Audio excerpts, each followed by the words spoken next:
Come on in to Sister's Tarot. Gather round, everyone. I have here my trusty magic 8-ball. Let's take a look inside, see what it has to show us.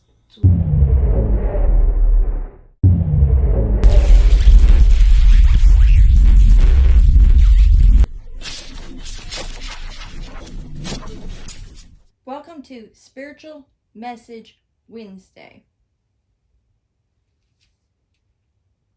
For tonight's Spiritual Message Wednesday, I was guided to tell key moments from my life to help give examples of tonight's message, which is faith, miracles, and using your gifts.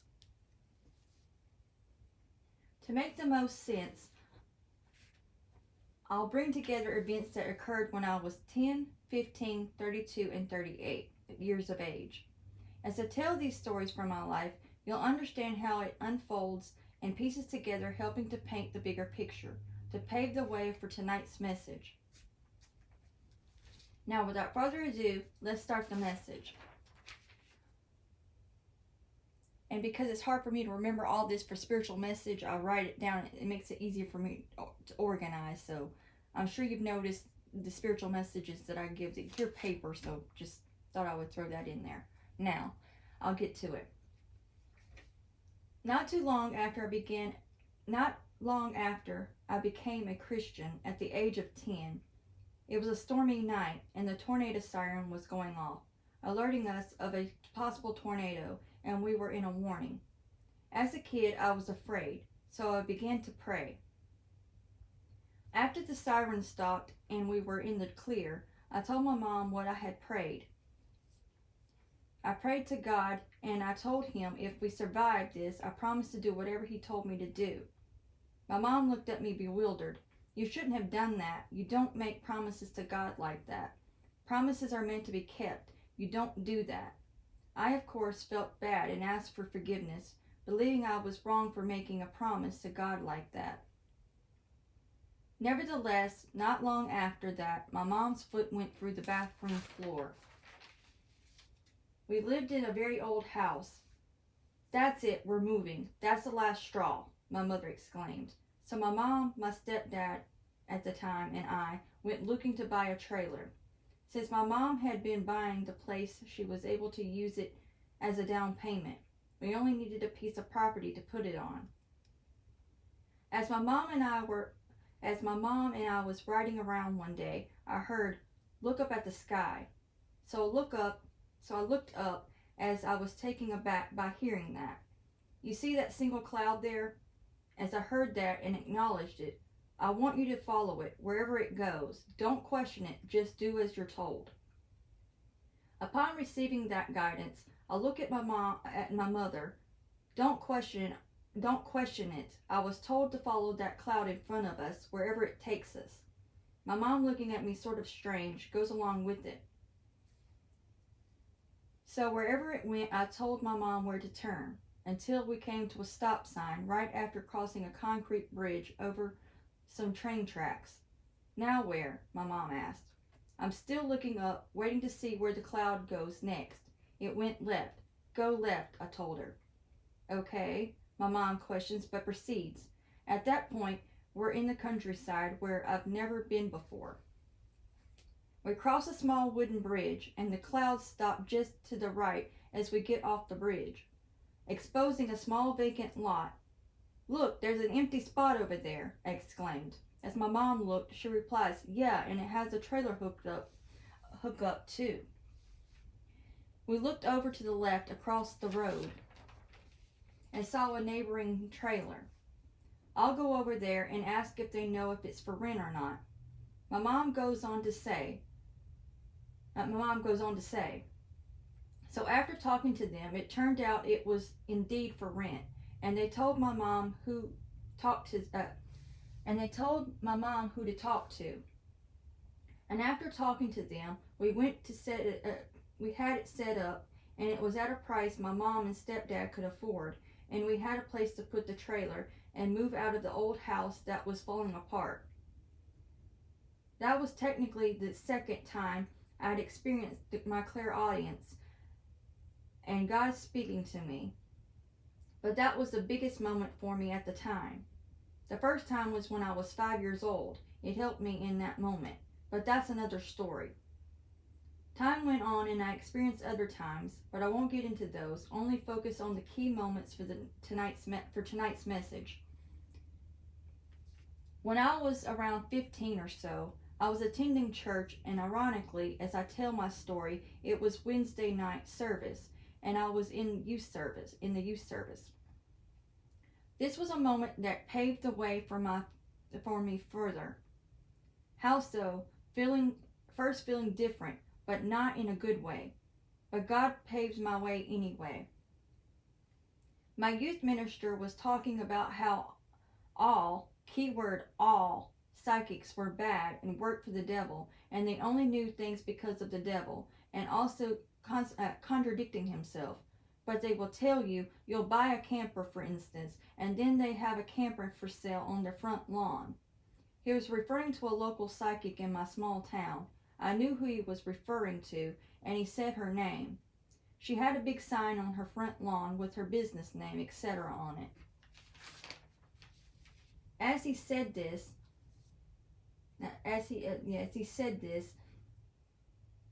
I began to pray, God, is there something wrong with me? Am I bad? Then I quickly realized and added, but I was saved before I truly knew of my gifts. But what if what he's saying is true? That must mean I'm bad and doing wrong. Please help me know what is right. Some time went on from that lesson my youth minister gave, and out of the blue a new person, a man, came to the church. His mom was a member there. My mom pointed out to me that he was an ex-devil worshiper, and I remembered right as he pointed him out and said that, I questioned her, are you sure he's an ex-devil worshiper?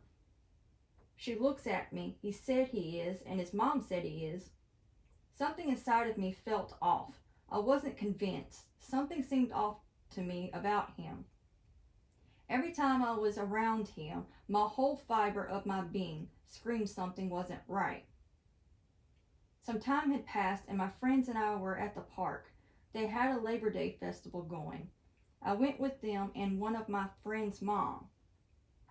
As my friends and I walked around, my friends brought to my attention, there's a man stalking us from the distance. I looked but didn't see him. He moved away.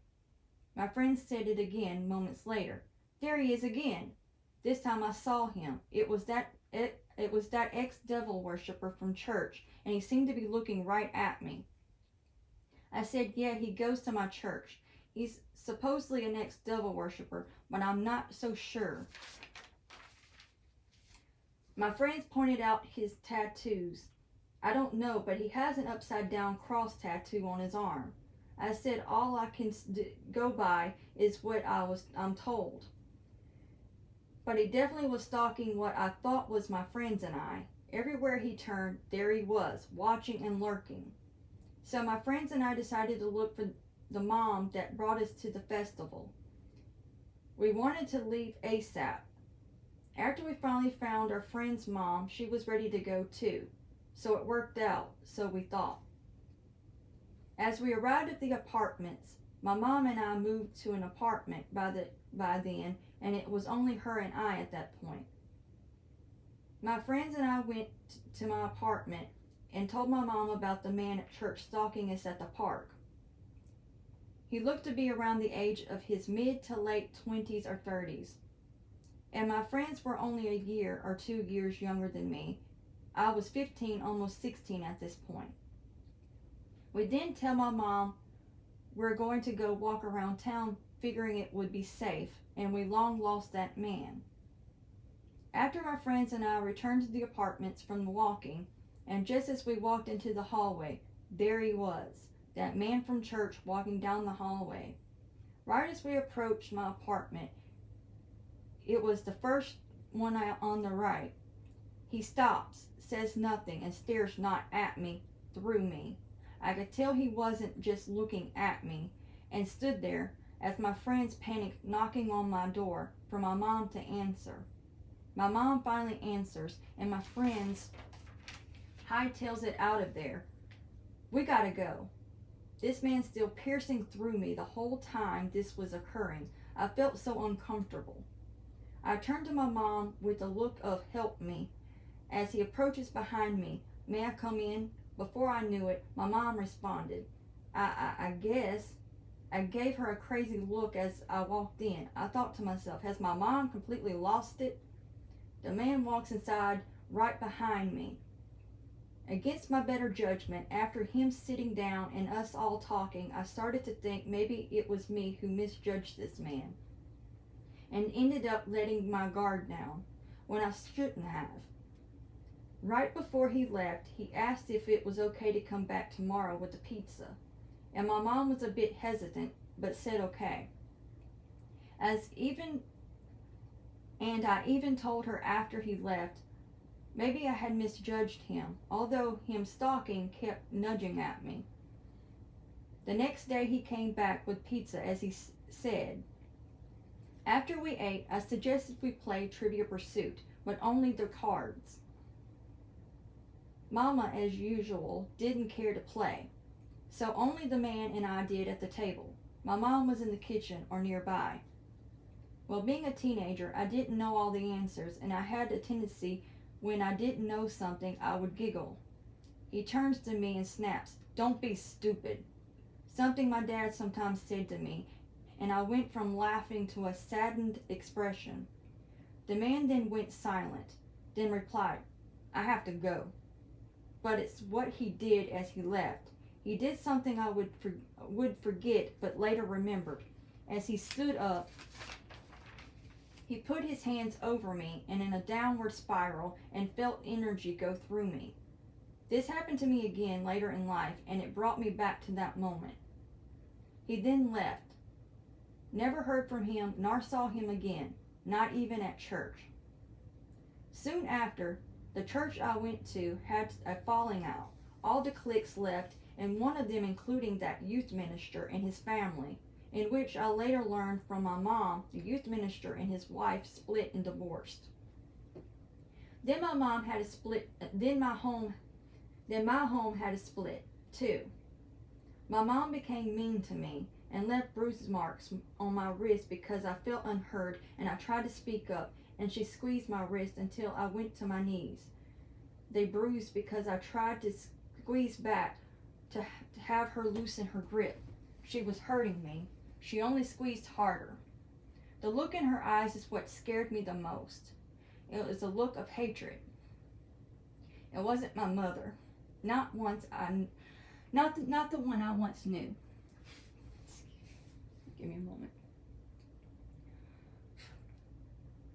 Strange and even demonic things begin to happen, but I will not get into all of that, not now. I began to sink into depression, and I didn't know why. My spirit of joy was taken from me. Once always happy and smiling, I was now sad and depressed. I felt alone. Not long, excuse me. Give me a second.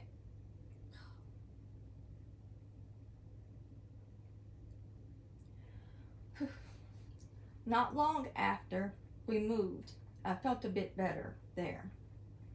But I ended up coming into meeting my future husband. My life took a turn. I had a lot even before that caused me to grow up too quickly.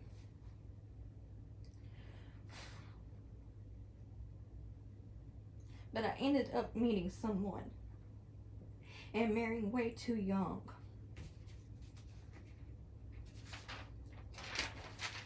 And then divorced later on. I'm gonna have to take a pause.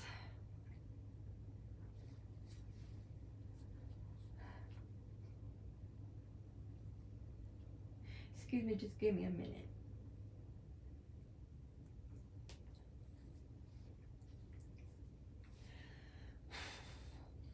Okay. Time forward to the main part of this spiritual message. I wrote this originally August 2021. but I will let it tell its story for itself. But you'll soon see what I have told you to what is about to be told pieces together, and how God works in mysterious ways. I still need a moment.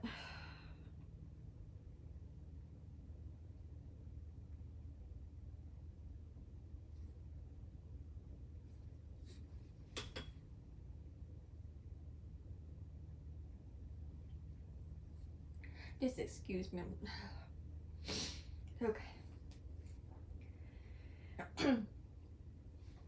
The title of this story I written that I went through is the main focus of this story, of this spiritual message.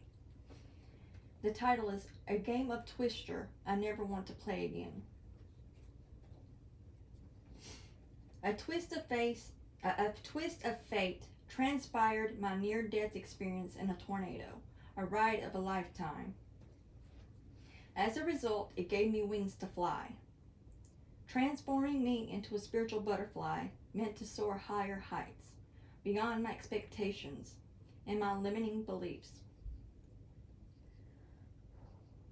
It opened my mind into greater contrasts than I ever imagined, blossoming into spiritual beliefs unlimited, therefore bringing about the death of self, reborn through my spiritual awakening, later to learn reawakening. Yet I had to let go of him to find myself again. It all began in a small town in Mississippi on February 15, 2016. My 9-year-old daughter and I had been in a tornado in my boyfriend's trailer. It was so surreal, a nightmare come to life. Prior, I had dreamed for years of being in a tornado, and in my dreams, I kept looking for ways to survive.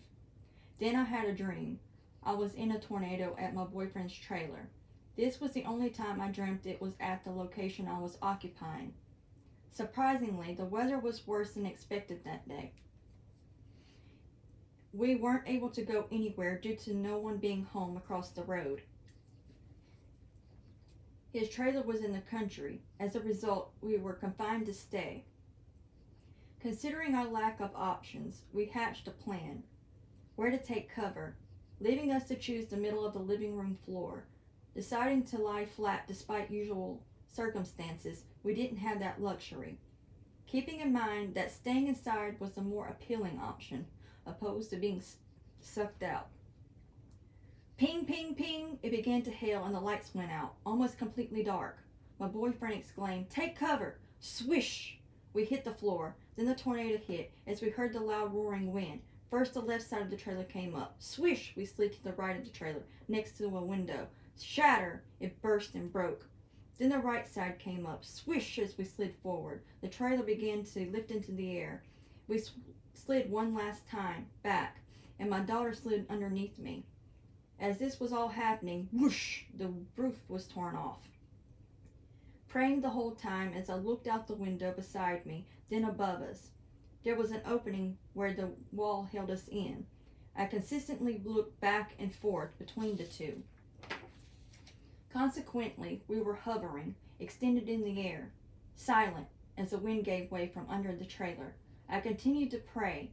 We went sailing down quickly, not knowing how our landing would be. Smack! As the trailer hit the ground. Bam! Bam! Both walls collapsed flat on each side of us. As a result, smack! A wooden beam that held the ceiling fan cracked, fell right across my back. My boyfriend stood up and scurried over and pulled my daughter out from underneath me, taking off, leaving me to fend for myself. Not knowing if he'd come back for me, I struggled to get the beam off of me. It was extremely heavy, but I managed to slide out from underneath it. I slowly got up and instantly knew something wasn't right. I struggled to walk and I felt a shift in my left hip area. Adrenaline kept me going at that point. As I slowly continued to walk to where my daughter and boyfriend were, he took off running with my daughter, leaving me behind yet again. I saw they were headed to his cousin's house across the road. His yard was several acres. It seemed to take forever to walk across his yard in my condition. As a result, I was unable to walk fast. I could barely move. I finally reached the house. I saw apparently the door was unlocked. As my daughter and my boyfriend went inside, I followed suit. Took a seat. Later, I would regret it because I had trouble getting back up, but I had to sit. Getting checked out at a local hospital. Due to the rain when we walked across the yard, which caused us to get wet, the staff put us in gowns and put my daughter and me under blankets with fans, which blew out heat to warm us up. After that, they sent us to the university hospital where we had a long wait. Eventually they sent my daughter home after a couple of x-rays. Everything checked out all right with her, other than the complaint of her back hurting. She also hit her head on the coffee table, but was assured she was fine. I was relieved to know she checked out all right. My boyfriend didn't wait to see a doctor. He left. My mom was with me, and my daughter left with her. My mom was with me, and my daughter left with her other grandparents. I had to be admitted into the hospital. The results are in. After 3 x-rays and 2 MRIs, it was determined I had a fractured spine and a hairline fractured pelvic bone. Therefore, they wanted to put me in a back brace to avoid surgery. I had already had back surgery from a past injury at work with a bulging disc. They fitted me for my brace, and I had to wear it for 6 weeks and use crutches for 4. I didn't want to wear it, but they informed me of the consequences. I would have taken a chance of being paralyzed. So I didn't argue any further and complied. I was in the hospital for 3 to 4 days. Returning home. The next day or two after being discharged from the hospital, my boyfriend had broken up with me. After confronting him about his status being changed to "it's complicated." Although we remained friends for a while, later we got back together for a couple of months, before ending it for good. He didn't make it easy on me. He was judgmental, asking me more than once, "What did you do that was so bad?" He said, "You're the only one that was hurt the way you were." Even though I knew it wasn't anything I did, it was a punch to the stomach to judge me that way, considering what I went through. Losing him was my golden ticket. After a final departure, even as friends, consequently revealing to me what I already knew, he was with someone else, while stringing me along. He chose New Year's Eve to finally admit it and showed her pictures to me, rubbing it in my face. December 23rd, 2017. My whole life was changing. It already had from the tornado, etc., but in a whole different way. I was sitting down contemplating, and I asked myself, what do I need to change within me to stop attracting the same relationships and scenarios? It was from that moment I showed I was ready to take responsibility for my actions and to become a better version of myself. For 3 days, starting on December 23rd, 2017, I had experienced something phenomenal. I went to sleep sometime past 6 in the morning. I wasn't able to sleep. The next morning, I woke up sometime past 6. Then on the last morning, I woke up at 6 o'clock on the dot. I was scared because of how I woke up those 2 days. The first morning, click, I woke up to the TV coming on. It was so bizarre. The second day I woke up, I tried not to wake up. I even tried to stay up. But I was so tired, I fell asleep. My eyelids popped open straight to the clock, and it was 6 o'clock a.m. I remember feeling the calm before the spiritual storm. My inner voice said, "See, nothing bad happened." That was just the beginning. On the wings of a butterfly. As a caterpillar goes into the cocoon, so did I, and there I was preparing for my transformation. My spiritual awakening had begun. I wouldn't know this yet. My intuition led me to find what I was experiencing. I was having visions and epiphanies, one after another. As a result, sending me into deep contemplation that was more of a meditative state, taking me deep inside my psyche. I was submerged within my subconscious, all bubbling up to the surface of my consciousness. I was going back into the past, to forgotten memories, bringing them to my awareness. my childhood on up. Therefore, it was overwhelming at times. I was hit left and right with memories, sending me through a roller coaster within my mind. It wasn't long I was beginning to see synchronicities, mostly repetitive numbers and sequences, such as certain times on a clock that I saw repeatedly, 11:11, 12:12, 11:44, etc., also in other places such as movies, shows, signs, etc. I went through a period of bliss, but it didn't last long. I'd call it a resting period before the rest of my tower came tumbling down, until nothing remained but the foundation, the core of my essence, so I could rebuild myself from the ground up, but on a better, stronger foundation to build upon. Heightened senses. I had a hard time adjusting at first. My senses were heightened. My smell, hearing, and sight. Odor smelled worse. It stuck out more. When opening a soda can, it hurt my ears. Even hearing people eating across the room. My eyesight. The light outside was too bright and it hurt my eyes. Therefore, it was a whole different world for me. As a result, it made me feel as though I was going crazy, until I came across some videos and articles. It helped me realize I was experiencing my spiritual awakening. Although it was scary at times, it was needed. My passion returned. As I began to evolve, my passion for life was amplified. I found my way back to myself. I felt as though I was a child again, reborn into a new way of being, leaving behind old ways of thinking. My passion was ignited within me again.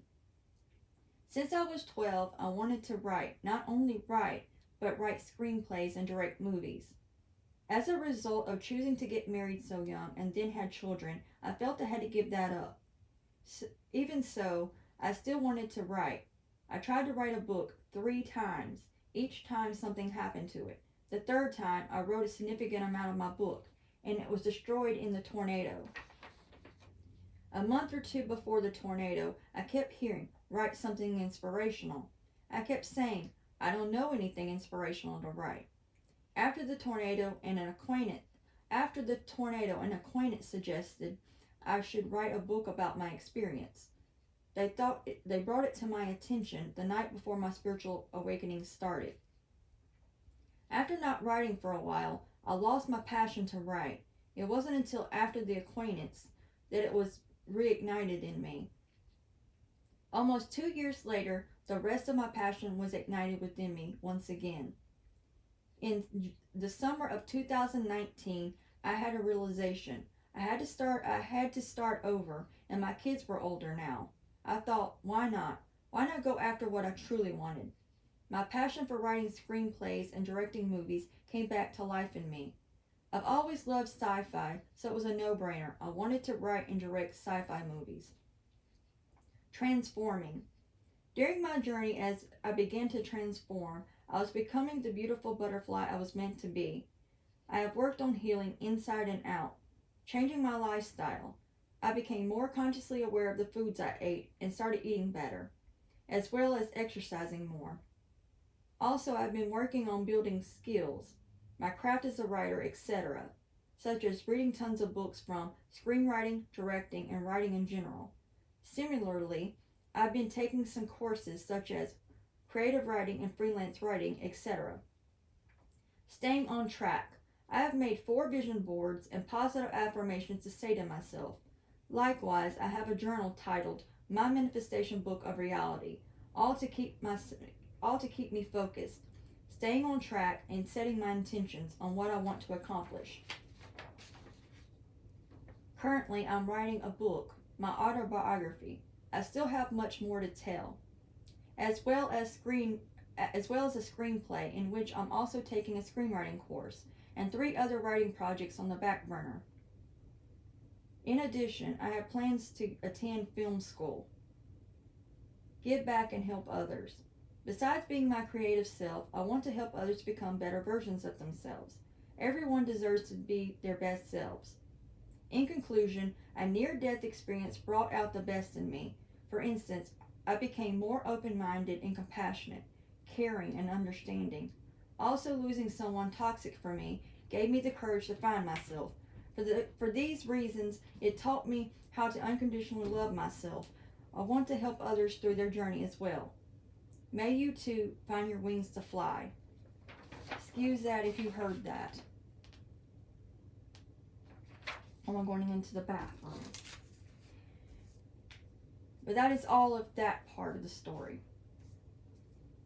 So after what seemed to be my spiritual awakening, it was brought to my attention. God revealed to me I had actually had a reawakening, revealing to me the moment I was partially, but not fully, put to sleep. When that man who claimed to be an ex-devil worshiper came to my apartment when I was 15, when he did what he did, he was allowed to do so, to hide me in plain sight until it was time for me to live out my purpose and callings. God revealed to me being born awake is why I asked the sort of questions I did. And my mom thought them to be odd or made to seem to be stupid questions when in fact were right questions. I questioned things about the news, and as a child at 5 and again at around 9 or 10. I could see people's auras. I would sit in the pew in church and I asked my mom, "Do you see the light around the preacher?" She didn't know what I was talking about. I didn't know as a child it was his aura I saw.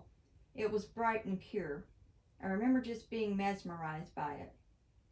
The purpose of that supposed ex-devil worshiper was not only to dim my light to be hidden, but also after the church was broken up of the cliques and the youth minister there, God let me know he wanted me to use my gifts and not feel something was wrong with me. If I would have continued there, I wouldn't have used my gifts, feeling I shouldn't. When God is the one who gave me my gifts and to be used to help others. Also, God brought me back to the promise I made at 10 years old, revealing, yes, I was a child when I made the promise, but I still made it, and he held me accountable. And when he kept telling me to write something inspirational, I kept making excuses, being stubborn to write the story I wanted. Then after the third time of not obeying, the tornado occurred.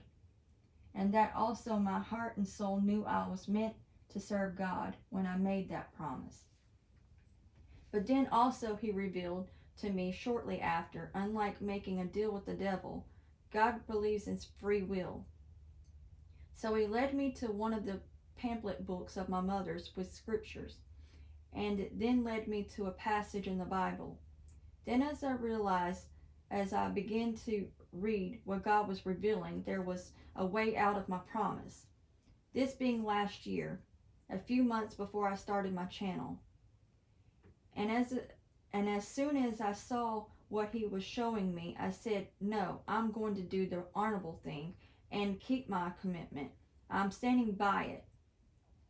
I then heard, okay, it's time to make it official. I want you to dedicate your life to me and your callings. I have several callings. He instructed me on what he wanted me to do. This taking place of more than one ceremony at a prayer altar he had me set up, and involving holy oil I had learned how to make and asked God to bless using scriptures, etc. I won't go into all of that. That is between God and I, and those details is sacred between God and I, nor what these types of anointing he had over me. But after doing so, a few nights later, a more official ceremony occurred in my sleep state. After I was awakened just enough, I was in between the awakened and sleep state. So all in all, I kept my faith, which in my book reveals many other situations to show how so.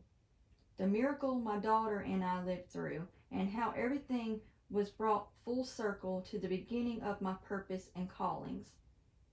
My book is meant to inspire and help others, but also finish the main things left to make peace with and heal.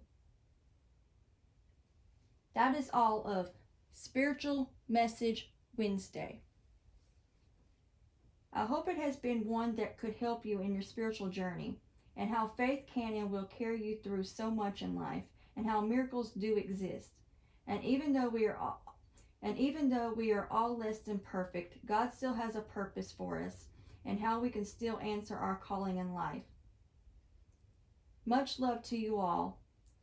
Don't forget to like, share, and comment and subscribe. And until next time, God bless.